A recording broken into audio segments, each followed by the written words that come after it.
Hello friends. और कैसे हैं आप लोग? आशा करते हैं आप लोग सुरक्षित होंगे। कोविड 19 से बचने के लिए पूरे प्रिकॉशन ले रहे होंगे। अपनी इम्यूनिटी बढ़ाने के लिए जो चीज़ हमने बताई थी उनको आप ले रहे होंगे। दोस्तों, अभी हमारे कुछ मित्रों ने हमको एक वीडियो शेयर किया था जिसमें डॉक्टर साहब, बहुत ही फेमस डॉक्टर साहब, वो दावा कर रहे थे कि ये कोविड 19 जो है ये पैंडमिक नहीं है, ये खतरनाक भी नहीं है, ये कॉमन फ्लू है जिसको जो है प्रोपगेंडा बनाकर मल्टीनेशनल लेवल पे इसको जो है वर्ल्ड लेवल पे इससे कमाने का जो है लोगों ने जरिया बनाया है और पैंडमिक करके प्रचार कर रहे हैं इसका, बहुत ही खतरनाक दिखा कर कि पैनिक क्रिएट कर रहे हैं लोगों में। तो ये मास्क बेचना, सैनिटाइजर बेचना, पीपी किट है, ये जितनी चीज़ें की जा रही हैं सब कुछ, ये सब कमाई के लिए की जा रही हैं। तो उनका कहना है कि कोविड 19 के लिए जो भी चीज़ यूज हो रही है वो सब बेकार है, चाहे मास्क हो, सैनिटाइजर हो, या आपका सोशल डिस्टेंसिंग वगैरह हो, पीपी किट वगैरह हो, सब बेकार है। दूसरी बात जो वो कह रहे हैं कि इसके लिए जो दवाएं यूज हो रही हैं वो दवाएं एक्चुअली मरीजों को ठीक करने के लिए यूज नहीं हो रही हैं। उन्होंने 4 दवाओं के नाम बताए जो अभी यूज हो रही हैं। तो वो दवाएं, उनका मतलब है कि पेशेंट को जो ऐसे आप पॉजिटिव हो गए टेस्ट में, तो वो तो टेस्ट को भी फर्जी बता रहे हैं कि टेस्ट भी जो है, वो तो कहते हैं अगर आप आम, केले, सेब, संतरे पे भी टेस्ट करोगे तो आधे पॉजिटिव आ जाएंगे। वो अगर आप कुत्ते, बिल्ली, गाय, बकरी टेस्ट करो तो वो भी आधे पॉजिटिव आ जाएंगे। तो वो कहते हैं ये टेस्ट बेकार है, ये सिर्फ जो है लोगों को फंसाने के लिए है। हालांकि उन्होंने ऐसा किया नहीं हो कि उन्होंने आम, केले, सेब पे टेस्ट किया हो या कुत्ते, बिल्ली, बकरी पे टेस्ट किया हो, लेकिन उनका ये मानना है ऐसा पर्सनल। तो दूसरी चीज़ वो कह रहे हैं कि आंकड़े बढ़ाने के लिए चीज़ें की जा रही हैं, लोगों को डेथ रेट हाई दिखाने के लिए दवाएं खिलाई जा रही हैं ताकि लोग सीरियस हो जाएं और उनकी डेथ हो जाए। क्योंकि अब डेथ होगी तो पैनिक क्रिएट होगा, पैनिक क्रिएट होगा तो उनका माल बिकेगा, वेंटिलेटर बिकेंगे, ऑक्सीजन बिकेंगे, बड़े बड़े जो प्रोडक्ट्स हैं, जैसे सैनिटाइजर है, ये सब चीज़ें बिकेंगी।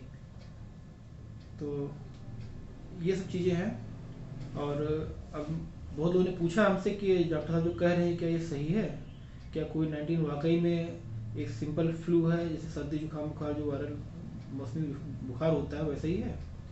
तो मैं बताना चाहता हूँ कि तमाम लोग ऐसे भी होंगे जो अपने नियर एंड डियर, जिनके कोविड 19 से पीड़ित हुए होंगे, जिनको रेस्पिरेटरी प्रॉब्लम हुई होगी, सांस में दिक्कत हुई होगी, अस्पताल भर्ती हुए होंगे, कुछ ऐसे भी हैं जिनकी डेथ भी हुई है। तो वो लोग समझते हैं कि हाँ ये फर्जी है कि नहीं है। मैंने भी तमाम केस देखे हैं अपने नियर डियर, अपने फ्रेंड्स में, उनके रिलेटिव्स में, काफ़ी नज़दीक से।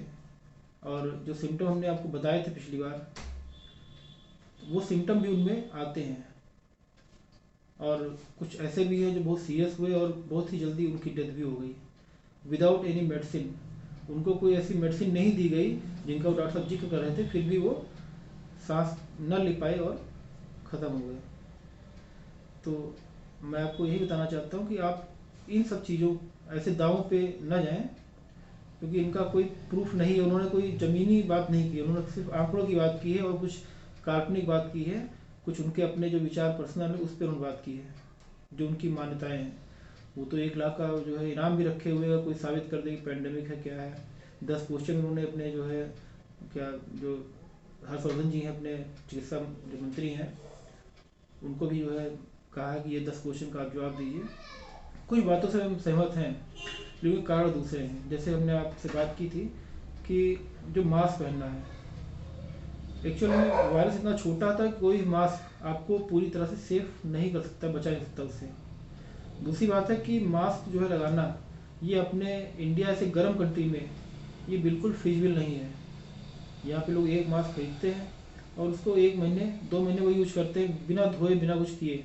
जबकि मास्क यूज एंड थ्रो के तौर पे यूज होते हैं, या उनको आप सैनिटाइज करते हैं टाइम टाइम पे, तब तो कुछ काम कर ही सकते हैं, अदरवाइज वो नहीं कर सकते हैं।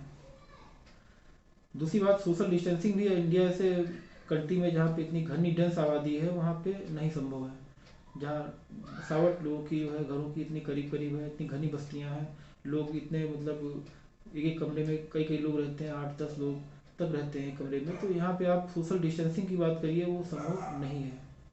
लॉकडाउन भी यहाँ के लिए फिजिबल बिल्कुल नहीं है, क्योंकि लॉकडाउन ने इसको और फ्लेयर किया, फैला दिया।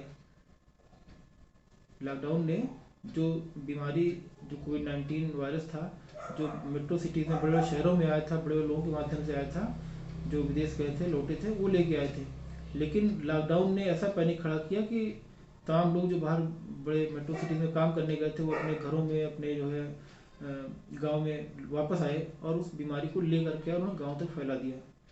और उधर दिल्ली में जमाती वाला आपने सुना ही है, उसका कुछ कहने की होती नहीं है, तो बहुत दिन मुद्दा छाया रहा।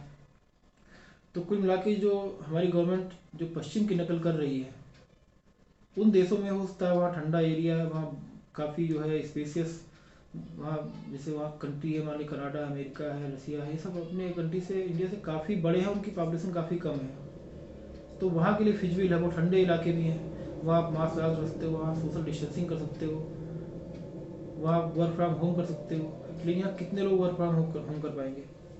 तो तमाम लोग जो है इनकी रोजी रोटी सफ़र कर गई, इससे बिजनेस सफ़र कर गया, नौकरी सफ़र कर गई। एक हिसाब से आप देखें तो ये लॉकडाउन का निगेटिव असर हुआ, इसने कोरोना को फैलाया, और न सिर्फ फैलाया बल्कि लोगों की आर्थिक दृष्टियों की कमर तोड़ दी, उनको बेकार कर दिया। तो ये बहुत नुकसान हुआ, और शायद सरकार इसको समझ गई, इसलिए उसने धीरे धीरे लॉकडाउन ख़त्म कर दिया। जबकि वो देख रहे हैं कि यहाँ कैसी मार्केट में भीड़ आ रही, कैसी बसों में भीड़ आ रही, सब कुछ देख रहे हैं, लेकिन फिर भी वो लॉकडाउन हटाते जा रहे हैं, खोलते जा रहे हैं। वो इसको माने या ना माने, ऊपर से स्वीकार नहीं करते इससे हमको क्या नुकसान हुआ है, लेकिन वो एक्चुअल में महसूस कर रहे हैं और उसको सही करें, दुरुस्त करें अपनी गलती को। तो फ्रेंड्स, बात करें तो डॉक्टर साहब की, उन्होंने जो जो बातें कही, जैसे उन्होंने कहा कि मास्क, सैनिटाइजर और ये, इसकी बात हमने कर दी कि यहाँ के लिए फिजिबल नहीं है, तो वो वहाँ पे उनसे एग्री करते हैं। दूसरी चीज़ है जो उन्होंने कहा कि लोगों की डेथ नहीं हो रही इससे, कोविड-19 से, ये सिंपल फ्लू है, तो इसको मैं नहीं मानता हूँ। और आप भी इस मुगालते में बिल्कुल ना रहिएगा, इस भुलावे में बिल्कुल ना रहिएगा कि ये जो है बहुत ही साधारण फ्लू है। 80%, 90% लोगों में हो सकता है कि ये सामान्य फ्लू की तरह ही आके चला जाए, बल्कि तमाम में तो ऐसे होगा कि आपको पता भी ना चले कि आपको सिम्टम आया, कोई बुखार भी ना हो, सर्दी भी ना हो, खांसी भी ना हो, और इन्फेक्शन हो के आप ठीक हो जाए। लेकिन जो 10-5% जिन लोगों को ये गंभीर स्टेप चला जाता है, उनके लिए बहुत खतरनाक साबित हो सकता है अगर वो प्रिकॉशन नहीं लेते हैं तो, और इससे डेथ भी होती है। जहाँ तक दवाओं की बात है कि ये, तो इसकी दवा भी डेफिनेट पक्के तौर पे कोई दवा ऐसी नहीं है जो कह सके इसमें कारगर है। तो जितनी दवाएं दे रहे हैं वो सब ट्रायल एंड एरर बेस पे चल रही हैं, मतलब परीक्षण बेस पे चल रही हैं, खाली एक उम्मीद पे कि शायद ये दवा काम कर जाए, शायद वो दवा काम कर जाए।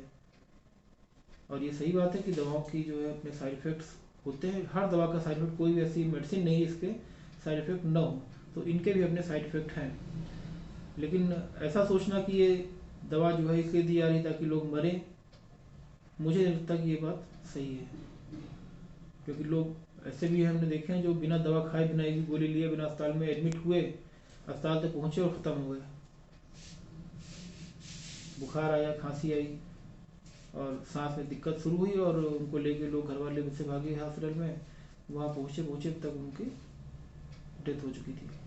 तो इसलिए इसको बहुत ही आप हल्के में ना लें, और वो सारे प्रिकॉशंस जो हमने बताए आपको, उनको आप फॉलो करें। और जो मेडिसिन्स वगैरह जो हमने गाइड की है आपको पिछले वीडियो में, जो पढ़ने पे उनको आप ले सकते हैं। अगर आपको हल्का सर्दी जुकाम बुखार है तो आप जो ओवर द काउंटर ड्रग्स मिलती हैं उनको भी यूज कर सकते हैं, बुखार के लिए, सर्दी के लिए, जुकाम के लिए, सिम्टम के आधार पे। लेकिन अगर कोई भी मतलब सिम्टम ऐसा आता है, सीरियस सिम्टम, जो कि हमने आपको बताया था पिछले वीडियो में, तो उसको आप हल्के में न लीजिए, तुरंत ही आप जो है अपने नज़दीक के हॉस्पिटल में संपर्क करें, या गवर्नमेंट के जो हेल्पलाइन नंबर उस पर आप कॉल करें।